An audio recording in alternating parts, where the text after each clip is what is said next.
You're listening to TBR Radio Presents, the Dixie Heritage Hour, with your host, the Director of Dixie Heritage, Dr. Ed DeVries.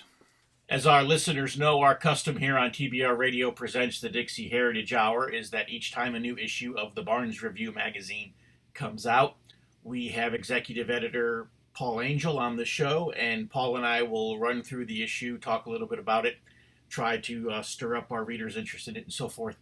And so, once again, it is that time. The May-June issue of TBR Magazine has hit the stands and has gone out in the mail. There's a lot in this interview today, so I'm not going to waste a lot of time with a monologue here. Let's just go straight into the discussion with Paul Angel. We kind of started off with the editorial that I had written on the burning of Notre Dame, and what is interesting about that is that next week's TBR Radio will be my interview with Lady Michelle Renouf.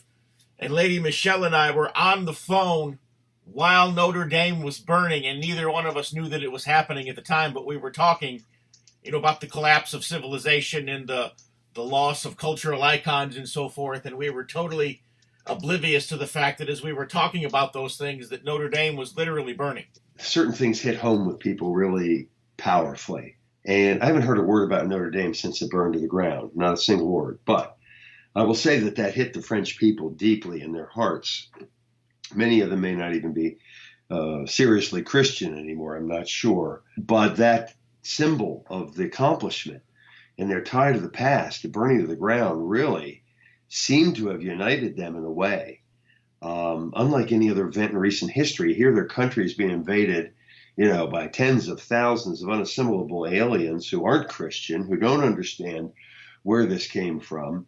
And they may, to some degree, have seen their own monuments in their own countries if they came from a civilized area, Turkey or Iraq in certain areas, right? Iran, I don't know how many refugees come from there, but there's not much in North Africa that I know of, but mud stuff, the famous mosque that's made of mud that they got to rebuild every year.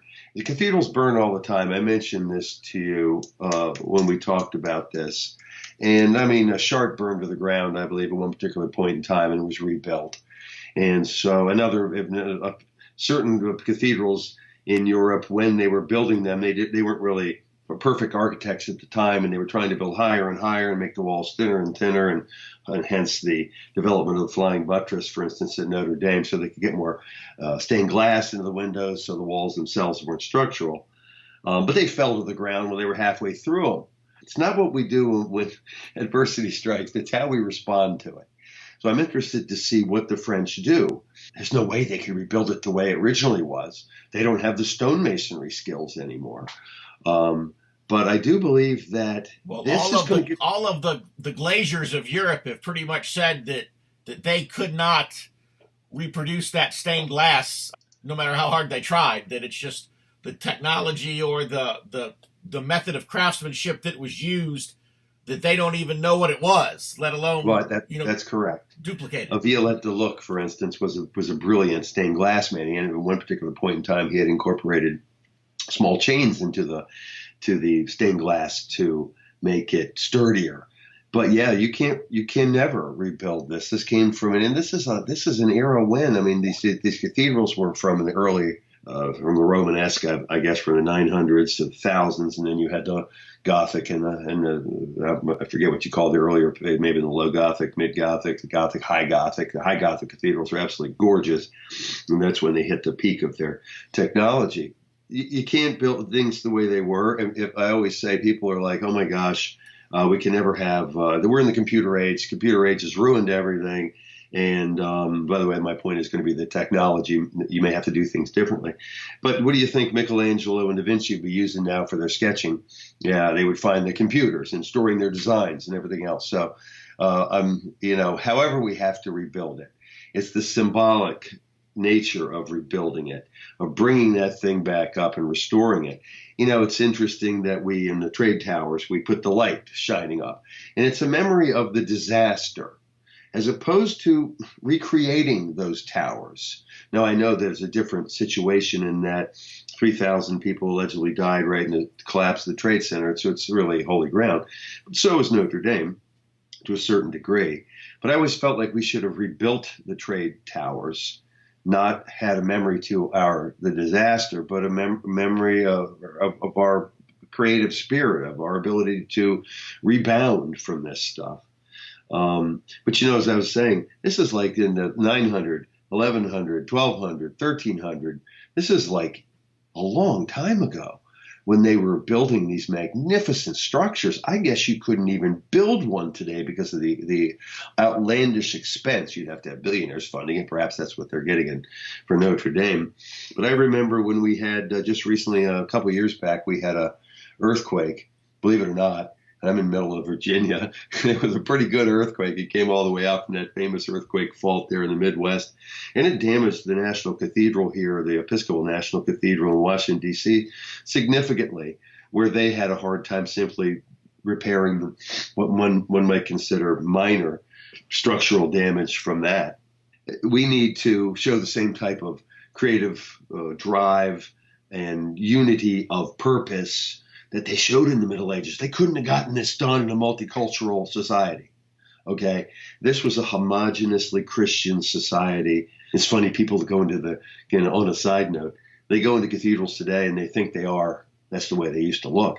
On the outside, of course, you see a gray stone, unadorned, but that stuff was painted. Beautiful reds and blues and whites and whatever pigments they had on the outside, all the sculptural levels, all the way down from the plinth area, all the way up to the tops of the spires.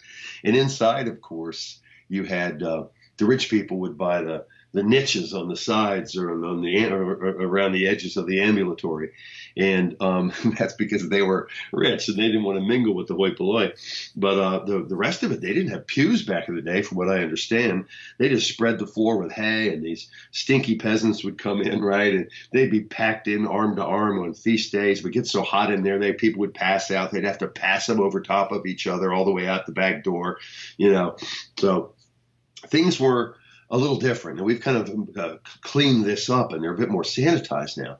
But also, remember, we're very, respectful of what we think we know about cathedrals. But there's even more going on. Here, we always thought that these religious edifices here, for instance, at the National Cathedral, were beyond the pale of political correctness.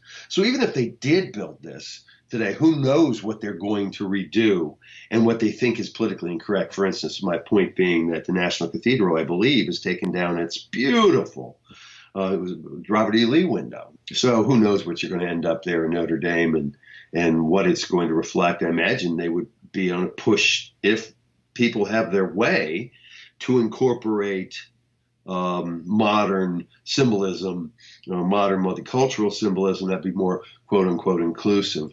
Waiting to see where they're going to put the rainbow and the crescent moon. My point exactly.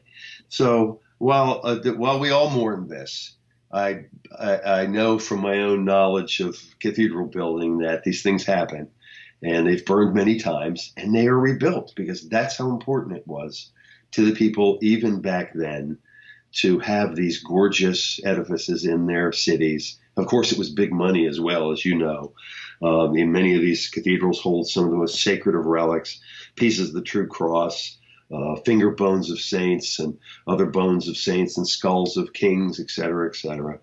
And so it was big money back in the day when people would come and visit your particular the cathedral because you had some of the best relics. That's why, unfortunately, some of these, there's enough bones, I think, and pieces of the true cross to make 20 true crosses. But it's an example, I mean, of it's just a different time. Even the most fervent Christian today, I don't think, could understand the devotion that people had to the religion back then. I'm thinking of Louis the Pious IX, I think he was, and Saint-Chapelle in Paris. And Saint-Chapelle is, I think it's on top of the Mont Saint-Michel. And it was one of the most gorgeous mini cathedrals, we'll call it, because it was actually created as a massive reliquary. These the finger bones of the saints, et cetera, would be placed in these amazingly ornate boxes. Well, this was a massive cathedral box. I believe it was pieces of the true cross that Louis had gotten from the Holy Land. And it was cold weather, I believe, at the time when he brought it in. He walked from the outskirts of Paris in bare feet in the freezing cold, and his feet were bleeding to carry this thing. And this is your king, to carry this thing to Saint-Chapelle If you don't know about Sainte-Chapelle, you ought to see it, because they had reached one of the heights of the period of Gothic church building when they had really figured out how to get the most amount of stained glass in these walls and thin them up. Back in the day, in the early days, the walls were super thick because they were structurally supportive, so not much light came in. But they would never be able to recreate the stained glass techniques that some of these masters had tested and experimented upon for decades, to get the effect that they had. But yeah, today, so we look at this, and we did a piece in Barnes Review about what was going on at the edges of Sacré-Cœur and Notre Dame, and the hawkers from Africa selling their wares there, and of the edge of the steps, and urinating on the base of it. It's like, come on.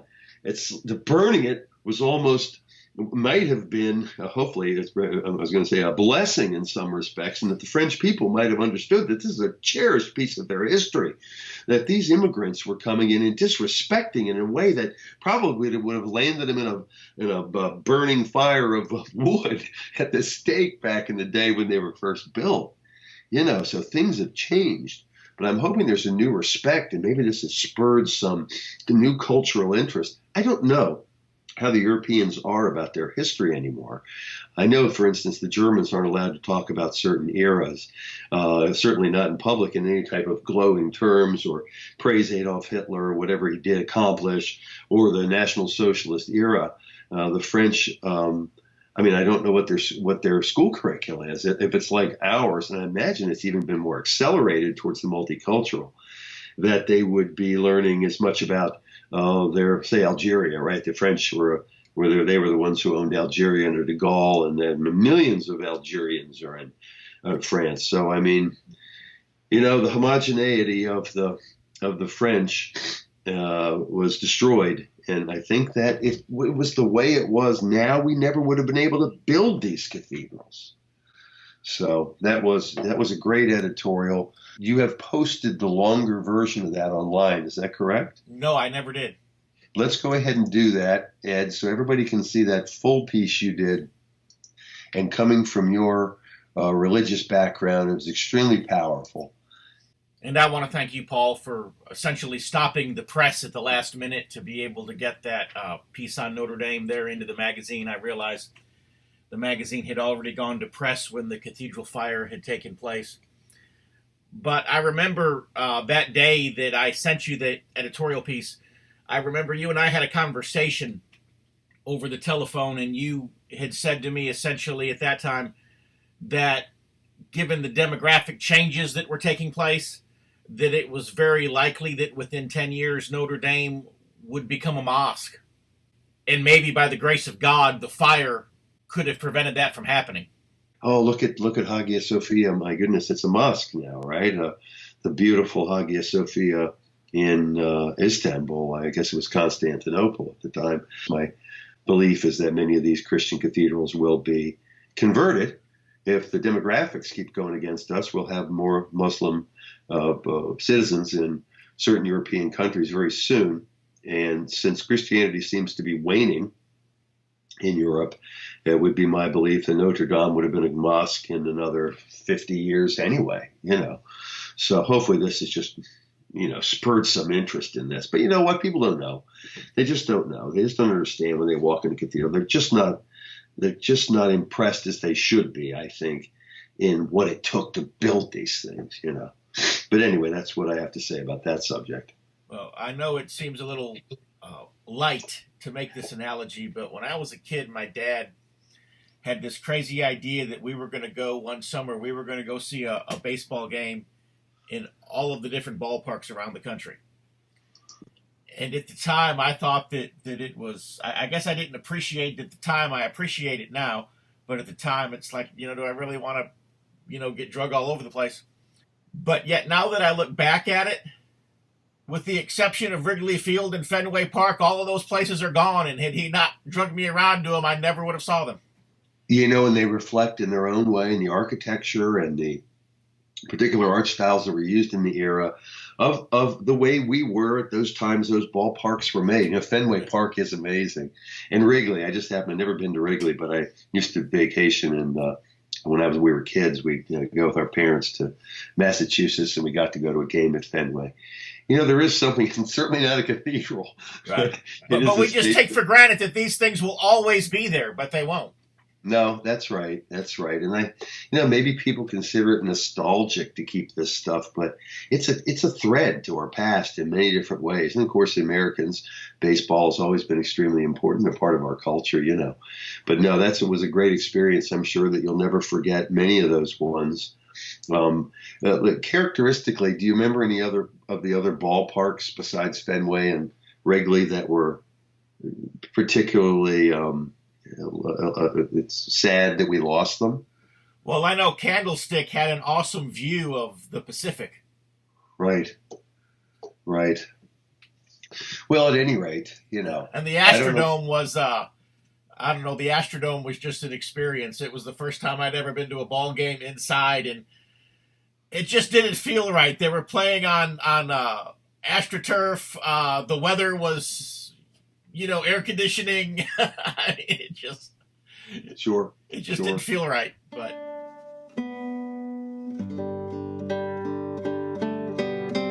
if you love listening to the Dixie Heritage Hour, then I know that you'll love reading the Barnes Review. The Barnes Review is one of my favorite magazines. I began reading the Barnes Review long before they became a sponsor here on the program. In the Barnes Review, you will read vignettes of man, from the prehistoric to the very recent, from forgotten races and civilizations to first-person accounts of World War II and the late Cold War. There's just not a more interesting magazine published today, nor a more significant and important subject than real history. So if you'll visit www.barnesreview.org, that's www.barnesreview.org, you can find out how you too can become a subscriber to the Barnes Review. You can subscribe to receive the Barnes Review by mail, or you can subscribe to receive the Barnes Review electronically in PDF editions. Or you can subscribe to receive both. That's what I do. So visit www.barnesreview.org and subscribe to the Barnes Review.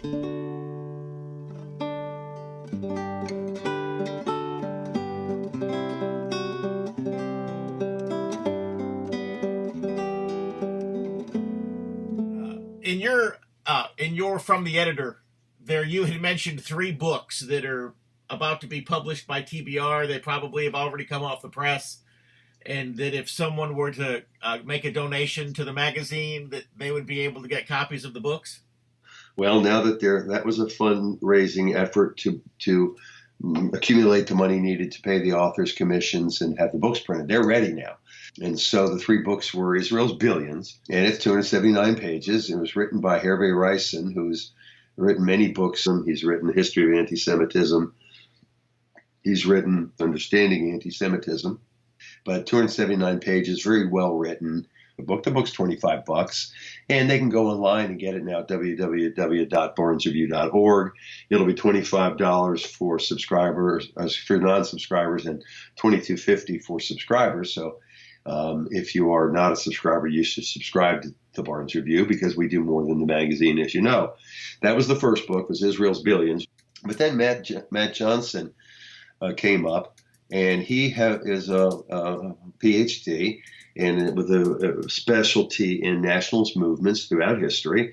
A very intelligent fellow, a good writer, a great speaker, and he is constantly watching, as a Russia expert, a Slavic expert, this vilification of Russia, this all of a sudden this embracing of the communist era, this whitewashing of the crimes of Stalin, saying that Stalin was actually a good little anti-Semite. That's why some of these right-wingers like him, but that he didn't know this Jewish movement was slaughtering all this 60 million Christians. Well, it's a bunch of baloney. Stalin was as guilty as anyone. So he's come up with another book, because he's written 2 previous books. So one was Holy Russia, a Third Rome, Holy Russia, and then the other one was the Russian populace, about Vladimir Putin, because nobody has been vilified more in the modern era. He's the modern day Hitler, right? But anyway, this book is called The Soviet Experiment, Challenging the Apologists for Communist Tyranny. Now that too that's a 241 page book. Both these books are original. The first book was translated by Carlos Porter, Israel's Billions, and I think we have the only English edition. I'm not sure.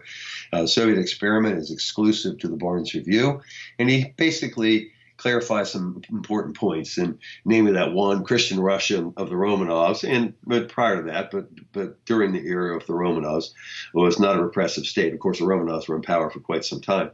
Number two is the West, despite the facade of the Cold War, and that there's some real animosity going on there. We were at a war with Russia, Soviet Union, really, at this time.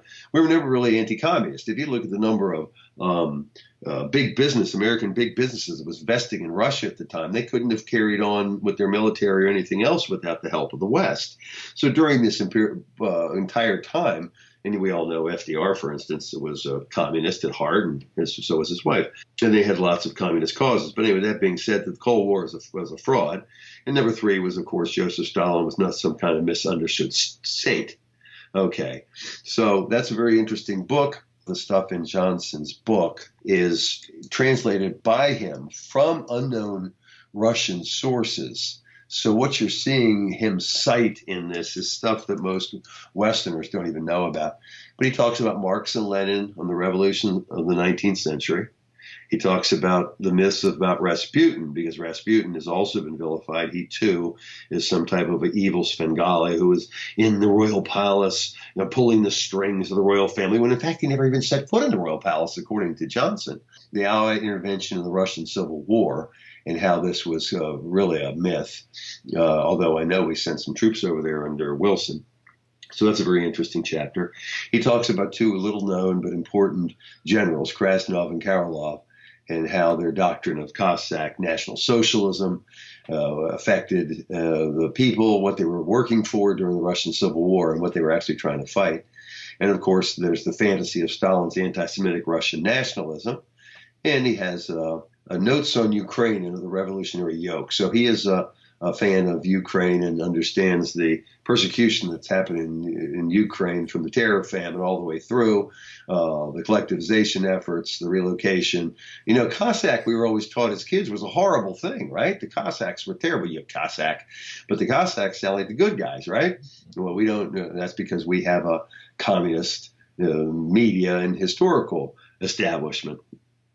Anyway, communism and political terror, that was from Trotskyism, Stalinism, and the West in perspective. And then, of course, the Western delusion and the Russian Orthodox Church. So even the Russian Orthodox Church was trying to survive at the time. And they would put puppet, well, they were monks, but what would they call them? Patriarchs, I suppose, in place that were sympathetic to the communist cause. And, of course, there's the Cold War itself, the grandiosity and rhetoric, and as some type of a bogus diplomatic confrontation between factions of the ruling class. And then Russian history and the myth of the Cold War, Western capitalism as the true builder of this workers' paradise. I think Stalin said something, he was so out of touch. He said, life is more joyous now. He said the way he was doing it. Well, it really wasn't. And I don't know who he was kidding, and nobody really believed it. But they kept pushing that particular propaganda line as their population suffered massively. And of course, he's very learned, and he also will bring in popular cultural references. So he kind of takes a look at the writings of Pasternak. Pasternak was the author of Dr. Zhivago. And so his chapter there is called Remaking Reality, Marxism, Mass Society, and Pasternak's Dr. Zhivago. And he talks about nominalism, ethnicity, and mass society, the poetics of Vasil Stus. I think that's the way he pronounced that. Vasil Stus was a persecuted poet in the Soviet era. Oh, you read his stuff. It's really interesting poetry. And so that'll be a kind of an interesting chapter for people to read. And then, of course, he must go into Alexander Solzhenitsyn and analysis of One Day in the Life of Ivan Denisovich. Extensive bibliography in that book. Well worth reading. Anybody who's interested in Slavic history or the true nature of the Soviet Union or the true nature of the Romanov Christian Empire, then that's a must-reading for them. And the third book, of course, is one of my interests is white history, as opposed to what we concentrate so much on in the Barnes Review, of course, is World War II history, and from into the Cold War and the modern era, World War I also, et cetera, et cetera. But this one is called The Rise of the Aryans, how ancient whites influenced and established global civilization. This was written by a guy named Patrick Chenard, who had written multiple books in the past with a group called Inner Traditions. With people might know them as Barron Company, but some of our more popular books, they cover all types of periods in history. But anyway, he agreed to write this book for us, and it's an absolute masterpiece. I put this one together. It's beautifully designed. It's 314 pages. Has 186 black and white illustrations. Very interesting approach to the book. He himself has always been interested in finding, as many people are, the actual white homeland and where it is. But as he traveled in his intellectual travels around the world, because I don't think he went to every one of these nations, everywhere you look, you find something inexplicable in this world. Many times people try to explain it. Of course, there's a whole cottage industry built around ancient aliens being responsible for it. Ancient aliens built Tiwanaku. Ancient aliens built to put the statues up on Easter Island.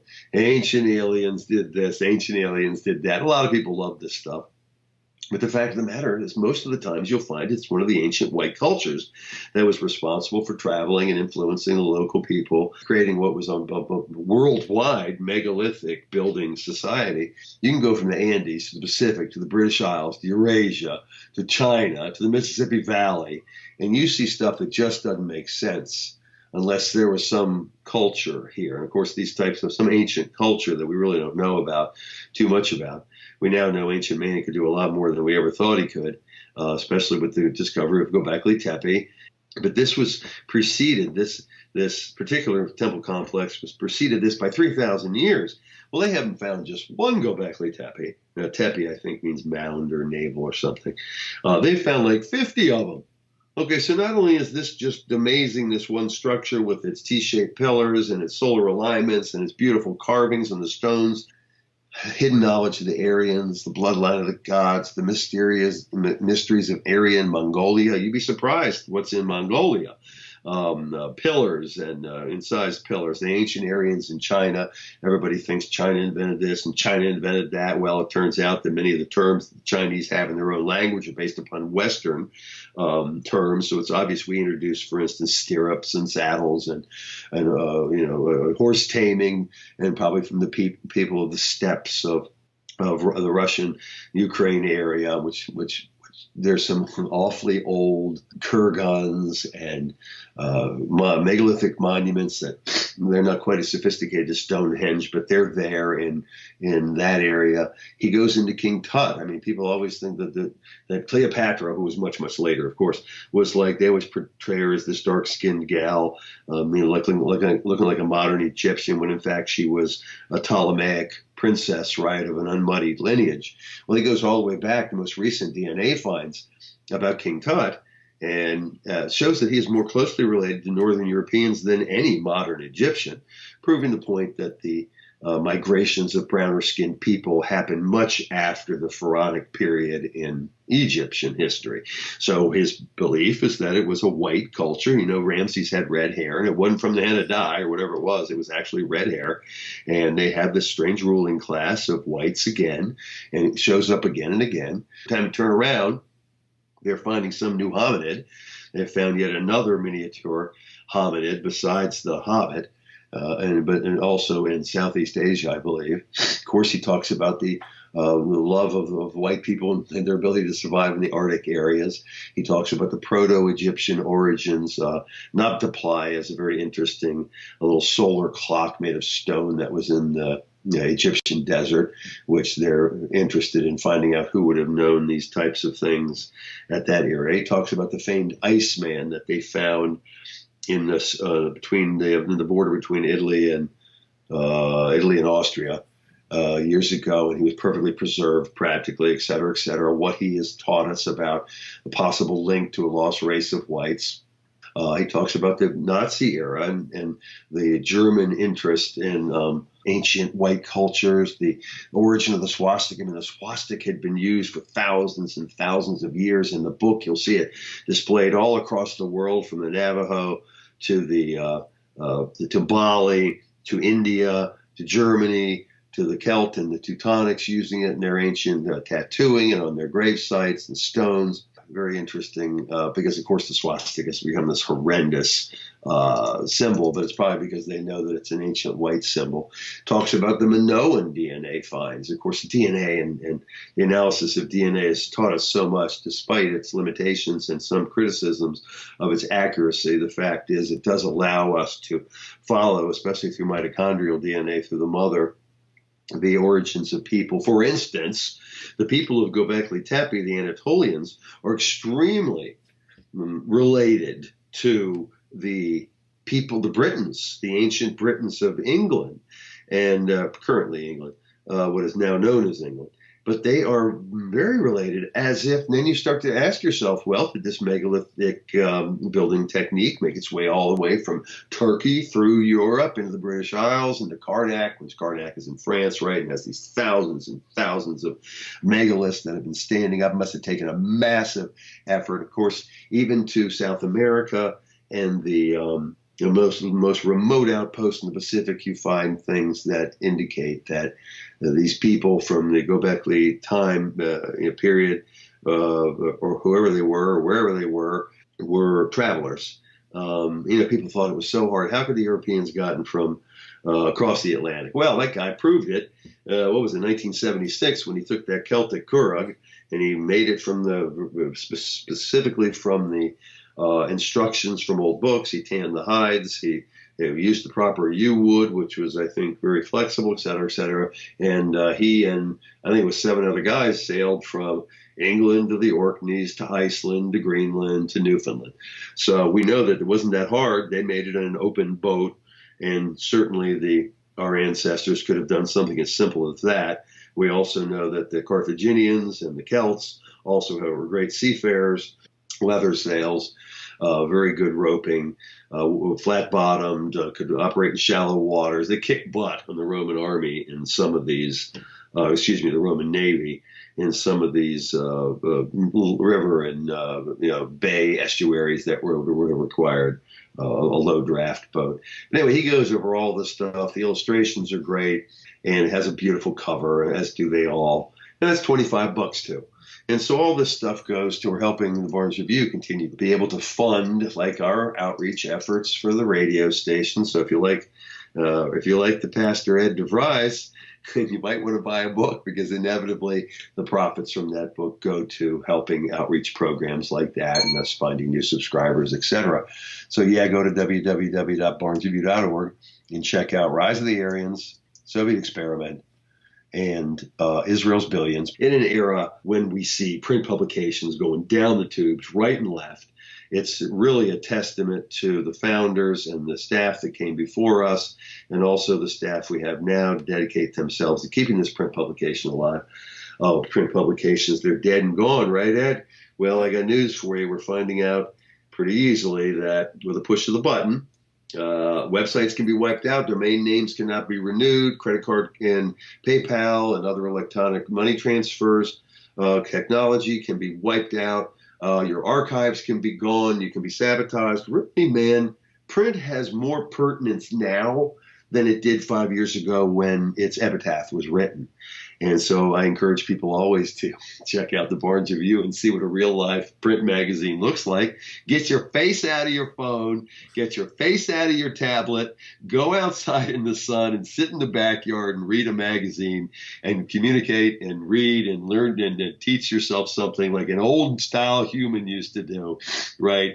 And don't we all just aren't we all just disgusted at a certain age to see kids with the phone and it never goes down and they're texting and you're like, oh my gosh, if you would just take that time and educate yourself what a smart human being you would be. But the point being that print publications are not dead yet. And there may be people maybe finding out soon enough, especially ones that are politically incorrect, that it might be the only way you're ever going to be able to read them in the future, because the way things are going, unless there are efforts in some of these states to stop the punishment of politically correct publications through financial attacks, they're either going to survive or die from that. So it's a very important period in time now for freedom of speech, of course, as you well know. Extra, read all about it. If you're like me, and I'll bet you are because you're listening to the Dixie Heritage Hour, you like to be on the cutting edge of honest news and accurate information.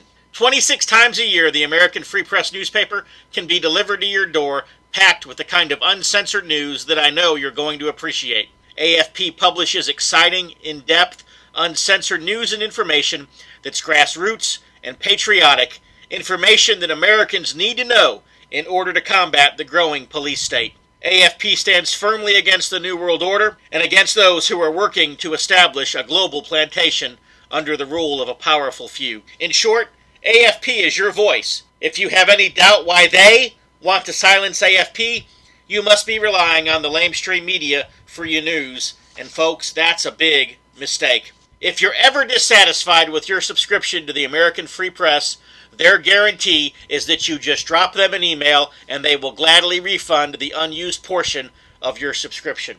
So what are you waiting for? Visit www.americanfreepress.net. Once again, www.americanfreepress.net. And find out about the American Free Press. Do it today. Extra, extra, read all about it. Let's get into the issue, the magazine itself. That first article on the Illuminati was written by John Tiffany. One of the things that I found rather interesting was that he quotes a lot from Leo Zagami. Zagami himself's an interesting character. His dad, his grandfather, his great-grandfather, Italian crime family, political family dynasty that would make the Kennedys look like amateurs. And then on his mother's side, I want to say he's like a nephew to the Queen Mother in England. So, you know, if an organization like the Illuminati still exists, he should be related to the people who would be running it. I guess so, and he would be considered a black sheep, a maverick, one who's abandoned the Illuminati. You know, the reason we have this article is because you hear so much stuff about the Illuminati today. It's big now. My kids even talk about it. My 9-year-old, look, Illuminati, Dad, Illuminati, and they're making the pyramid sign. And the people on TV, you know, some of these stars, of course, some of them are working for Pyramid Records, so who knows. I really wanted to know what the Illuminati was, how it was started, what its goals were, how subversive it was, how it was carried through. I'm not sure the number of pages we can dedicate to such a subject can ever do it justice. I can only tell you, when you look at the goals of the Illuminati and some of these other secret societies, and you start looking at the revolutionary nature of it and the anti-Christian nature of it, you start to see things that are carried through. For instance, they were evidently quite involved in the French Revolution and this whole idea of humans replacing God as the center of your culture or your civilization or of the world in general. Of course, it had ties with Satanism. But this old order was started in Bavaria by Adam Weishaupt, back in the 1780s, 1790s. I'm not sure what John did like those books by Zagami. There's a trilogy Zagami wrote. It was interesting. And then he ties it in with the efforts of Aleister Crowley. And so it really was an anti-Christian movement as far as I could tell. Of course, we all know what happened in the French Revolution, right? The French Revolution, if you look at the way they're talking, it reminds me a lot of the way people are talking today on the radical left. There's a difference between a liberal and a leftist. A liberal has his heart in the right place, right? But a leftist wants your head on a plate, is what I say, and wants to hit you when you talk. Here you have this real revolutionary spirit running through things in which there was an effort to get rid of monarchs all over the place and to, I guess, place humanity at the head of the governmental tree instead of God. At any rate, then you look at it and you're like, okay, so how bad could these guys have been? We look at our own money. You got the all-seeing eye on the back. You got the pyramid. We know that. You got the little owl, which is a symbol of the Illuminati hiding, or used to have hiding amongst the foliage. You have all kinds. You have a Egyptian obelisk in Washington D.C. for the Washington Monument. So then I'm wondering exactly what type of Illuminists were our founding fathers. Well, not all of them were. But Thomas Jefferson, for instance, I believe, I can't think of the word, but he did not condemn them. George Washington was worried about their influence, evidently. And then you know that the founding fathers, many of them were not real Christians as we see it, right? They were deists.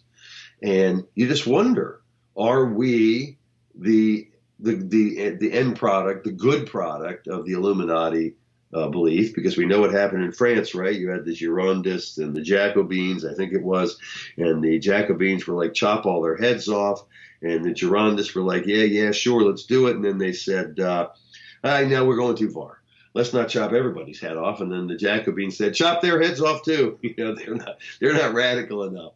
So it just showed how far this crazy movement could go and how out of control it could get and how it can be manipulated. So, it was very interesting to me.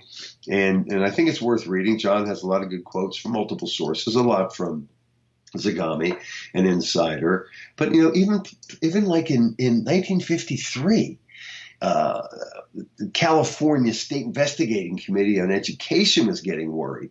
For instance, John's biggest point here, I think, is that Illuminism is communism, and that communism is the modern carrying through of the Illuminati. For instance, this commission said, the State Investigating Committee on Education in 1953 said, so-called modern communism is apparently the same hypocritical and deadly world conspiracy to destroy civilization that was founded by the secret order of the Illuminati in Bavaria on May 1, 1776, and that raised its hoary head in the colonies, here at the critical period before the adoption of our federal Constitution. You have to read this and think about modern history, American history, and Winston Churchill even weighed in on the Illuminati. He said, this movement was not new. This worldwide conspiracy for the overthrow of civilization and for the reconstitution of society on the basis of arrested development, of envious malevolence and impossible equality, has been steadily growing. It's been the mainspring of every subversive movement during the 19th century. So, albeit their life was short because it was outlawed in 1784, which was only 6, 7, 8 years after it was founded, or almost 20 maybe. But this guy, Bavaria Duke Karl Theodor, he issued an edict banning all these societies, secret or otherwise, that were not approved by the monarchy. People have been worried about what the Illuminati was doing, what it is in its current incarnation, whether or not communism is the carry through to this, whether or not what we're seeing in, say, from people like Ocasio-Cortez and other true communists here that really want to institute some type of communist society here in the United States so they can grab everybody's wealth and redistribute it. They've already communized the public school system. They've already got a progressive income tax. The list goes on and on. The question is, exactly how close are we in this country to communism, and when will it happen? And I hate to break things up in Democrats and Republicans, but right now I can see such a great divide between Republicans and Democrats like never before.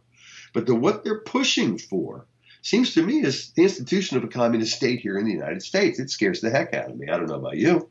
Well, one of the things that I find interesting is not only do I see the pushing for communism, but I also see the pushing for Islam in this country. And I know one of the things that Zagami points out in his writings, communism and Islam go hand in hand. And even in the article there by Tiffany, I saw there was reference and there was kind of a sidebar to Aleister Crowley. And though it's not mentioned in the sidebar, I just know in my own personal study of Crowley that he read the Quran every day, even though he had supposedly invented his own religion on his honeymoon in Egypt and so forth. Yet he still read the Quran every day, and the Quran reading very heavily played into his goofy little religion. I don't even remember what it's called now. But you see the push for Islam in the United States, bringing in all the Muslim immigrants. You see the same thing happening in Europe. And, of course, there were a lot of Muslims in the old Soviet Union. Of course, after the Soviet Union collapsed, the new regime very smartly gave all the Muslim regions their independence.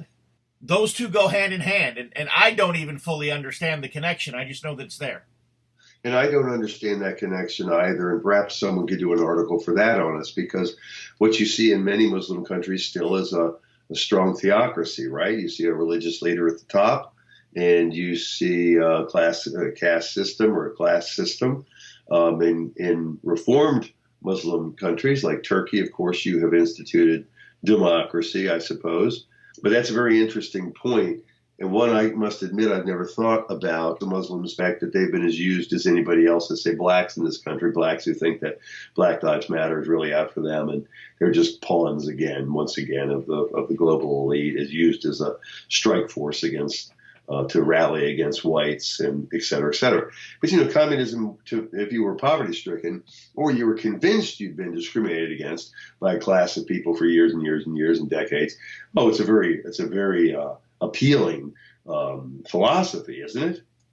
So I would be interested to see the tie between, because I would have thought that communism and Islam would have been incompatible. Sometimes I've wondered if maybe the Muslims aren't just brought in because what really has to be broken is thousands of years of Christianity and even Judaism to some degree probably have to be broken, at least the religious observances of Judaism. And I'm not talking about, Kabbalah and so forth, but I'm talking about actual, Old Testament biblical observance of Judaism probably need to be broken in a culture, and maybe they think that they can bring the Muslims in to destroy what's there, and then they'll control the Muslims later, which is why the Muslims are still maintained as a villain group, so that they can justify taking care of the Muslims after the Muslims have taken care of. Look, the bottom line of your comment, I think, would be that any cultural similarities, anything we share in common, anything that binds us together must be broken. So yes, and we know that multiculturalism in general is a failure. I think we're the only country that still stands that has this as a cornerstone, right? And for at least for the past 150 years. But we see it failing all over the place. And even the globalists will admit in their own writings that multiculturalism is not working. Equality, fraternity, all this stuff that the French revolutionaries were screaming out in the streets as they were chopping off heads and arresting people it's kind of a fraud. So we'll see how it goes here, but we know what they're pushing for. They're pushing for us that all men are created equal. And that means this is why we even have this discussion about what bathroom to use. I mean, I look at in general what the Democrats are concentrating on. Here, Trump is trying to make peace with North Korea, trying to denuclearize. He's doing the best he can to be a diplomat. He is only Donald Trump. Yet he's done more than any president to try to, we'll say, and I'm not even sure that North Korea, and you've written on North Korea, is in truth this rogue nation. But the fact is, while he's doing that, while he's trying to challenge China on tariffs and trade, while he's trying to equalize the playing field, while he's trying to protect this country from mass immigration, they're on him about this Russian collusion stuff and obstruction of justice. Get over it. We have bigger problems in this country than that. And this is what they're focusing their entire effort on, because their philosophy, their multiculturalist approach to solving problems, their fact that a man can be a man one day and a woman the next just if he feels like it is so unnatural that they can't stand on what they have no foundation. They cannot stand on the foundation they've built, which is that we can all get along, even though we're completely different. You can introduce, after hundreds of years, you can introduce new religions and new people in the tens of thousands and expect them to assimilate and want to be Americans. Okay, but instead of standing on this philosophy, which has no basis, I believe, and the bottom of the edifice is crumbling, they're attacking this president for trying to get very important things done.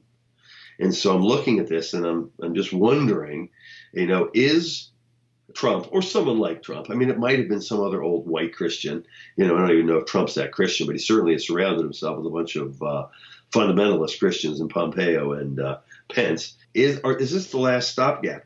Is this going to change? Are we going to win this next election with a landslide and put this guy back in office for 4 years and 4 more years of stalemate? Or are we going to be living through the ushering in of a philosophy which will be supported by huge numbers of elected officials across this country that does not in any way represent 90%, we will say, of the citizens of this country? And it's happening right under our nose. And most people don't even seem to realize it. Maybe they're too busy running around trying to make a living and supporting their children and their 35-year-old children and their 40-year-old children living in the basement. Okay. And the stock market's a fraud, and that's probably going to collapse any year now, maybe any day now, any month, whatever. Sooner or later, it's got to even itself out. Well, you talk about that. I have a neighbor who lives down the street. He's retired here in Florida now. and he was one of the managers on the floor of the stock exchange for 30-some years before he retired. And he looked at me with the most serious look that anybody's ever looked at me with. And this was about a year ago. And he told me, he said, my retirement plan, he said, all those years I was on the exchange did not include stocks. He said, I haven't bought a stock in 25 years. And if you have money in the stock market, pull it out now. Really? Yeah. Yeah, I wouldn't be surprised. The North Carolina Heritage Political Action Committee was organized by concerned citizens of North Carolina in 2015 in response to the increased attacks on North Carolina's history and heritage. The North Carolina Heritage PAC supports state and local candidates for public office who pledge and show their support for the protection of Confederate memorials and the preservation of all of North Carolina's history. We all know that Confederate memorials and symbols are the easy targets, and that the end game of our leftist enemies is to erase and rewrite all of history, from the colonies to the War on Terror. If we fight them for our state's rich Confederate history and heritage, we may be able to stop them from their mission of total destruction. Join the North Carolina Heritage PAC now by visiting ncheritagepac.org. Once again, that is www.ncheritagepac.org, and help us on the front lines of North Carolina politics. The mission statement of North Carolina Heritage PAC is that the North Carolina Heritage PAC was created with the purpose of supporting diverse efforts to defend and preserve the heritage, traditions, monuments, cemeteries, flags, emblems, and other legacies of North Carolina history against those efforts to remove, deface, legislate against, alter, and otherwise corrupt or pervert their meaning, history, presentation, and standing in our state.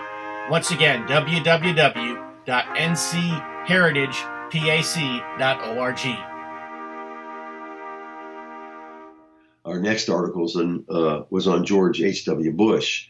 And of course, we heard when he died that he was the greatest thing in the world. It's so funny because I guess they hate Trump so much, as my point on the previous was, their entire the Democratic platform is, we hate Trump so much, we're just going to focus on Trump and nothing else but Trump, and then we'll worry about all the other problems we ought to be solving later. Because what's so important, we defeat this evil white man. At any rate, at that particular point in time, as you see the Republicans attacking Trump as much as you see the Democrats attacking Trump in some respects, some of them don't, some of them figured out that they ought to support the president. But what we heard about George H.W. Bush was from the right and the left.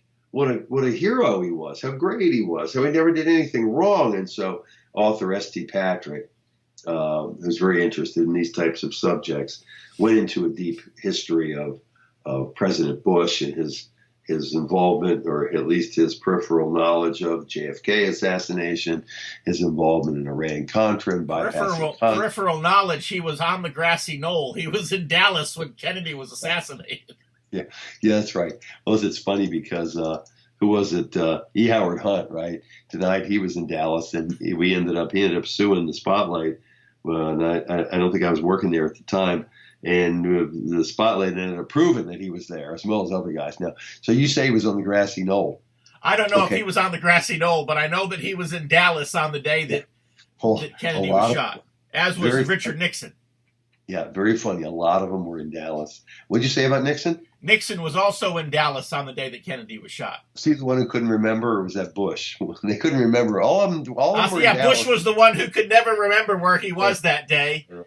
His involvement in Watergate, his involvement, as I said, the October surprise, the connections between Hinckley and the Bush family are fascinating. And, of course, his calculated rise from here's this CIA, right? He was the head of the CIA, and he ends up to being the vice president. And then Reagan, and he was pretty much stabbed in the back by this guy. When Reagan was shot in March of 81, I think it was, Bush was very close to ascending to the presidency. I mean, Reagan got real lucky not to have been killed. And so there was kind of a co-presidency going on. And Bush was running the Middle Eastern and Latin American operations. And so he was when he talked, he came across as such a harmless little guy, but this guy was heavily involved in some of the biggest things in American modern history, pulling the strings from behind. Well, there's a couple other articles. I'll skip a couple. We had a So guy let's who skip had down to enduring Soviet-style warfare. I couldn't even run. The graphic descriptions of what happened to the Germans and others were overrun by the Soviets. It's pretty powerful as it is now. But Tom Goodrich is known for being the utmost honest of historians, and he will go back and dig up primary diary sources, accounts from people, official accounts of what actually happened and what these people endured in Germany from the invasion of the Soviets, of course, our great ally. And of course, I will also say that the Soviets were horrendous. There was a policy of rapine and murder of innocent civilians that was carried out to the nth degree amongst women and children in the occupied areas, or the areas in which the Soviets had overrun, which was unbelievably barbaric. We're talking about women, nuns, girls from 12 to 80 being raped over and over and over again until they died and then being shot in the head. Any child or man who might try to intervene was immediately killed by the Soviets. And of course, the Germans, and by the way, the Soviet troops that came, were of multiple ethnic composition. Some were Ukraine, some were Slavs, pure Slavs, some were these Mongols that came in. And the Soviet hordes, will say, that were extremely unsophisticated, uncivilized people from the backwashes of Siberia who had never seen such a thing. They were mostly interested in wristwatches and vodka and rape. But one woman describes how a Soviet soldier had 20 wristwatches on his arm. They came in demanding liquor. They came in demanding all valuables. They tore the place to shred and then raped everybody in sight. Then came back the next day and did the same thing again, wave after wave after wave. To think that women in the areas in which the Soviets overran could have physically sustained this abuse is one thing, but the psychological toll was unbelievable. And the whole plan, as Ilya Ehrenberg, was like, kill the German, kill everyone you get your hands on, humiliate them, destroy them, ruin them genetically, impregnate them with these non-Germanic seed. And so who knows how many illegitimate births were from the period. It was horrendous. The great lesson there is that the wonderful allies who would never do such a thing were much more guilty of this than any Axis soldier ever would have ever done. And the last article in the magazine was a article called White Revolt, Free Speech, and the Skokie March. And of course, we've skipped through a lot of the magazine today because we spent a lot of time at the beginning of the broadcast talking about the tragedy of the loss of the cathedral there at Notre Dame de Paris, and also talking about some of the books coming out from the Barnes Review. We'll not go into as much detail on this last article, or for that matter, even some of the articles that we failed to mention, some articles on Dachau, some articles from World War II and so forth that we failed to mention. But of course, we refer the reader, or the would-be reader, our listener, to www.barnesreview.org if they're not already a subscriber to the magazine. To close us out, Paul, would you tell us real quickly, as I understand it, the Barnes Review recently made a list of fake news sites. Tell us a little bit about that. Sure. Interesting, another group, I can't remember the name of it, Poynter maybe, Poynter, came up with a list of the top maybe a couple hundred unreliable news sources, and they based this on multiple criteria, whether or not they were biased. One was unreliable, one was it was fake news, and one whether it was parody or satire.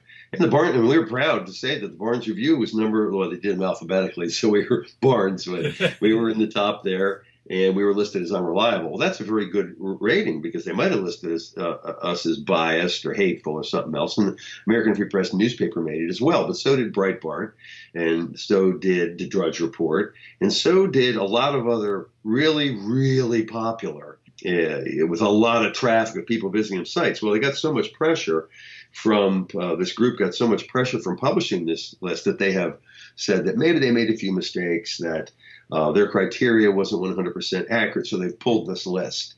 So people are listening. People are paying attention.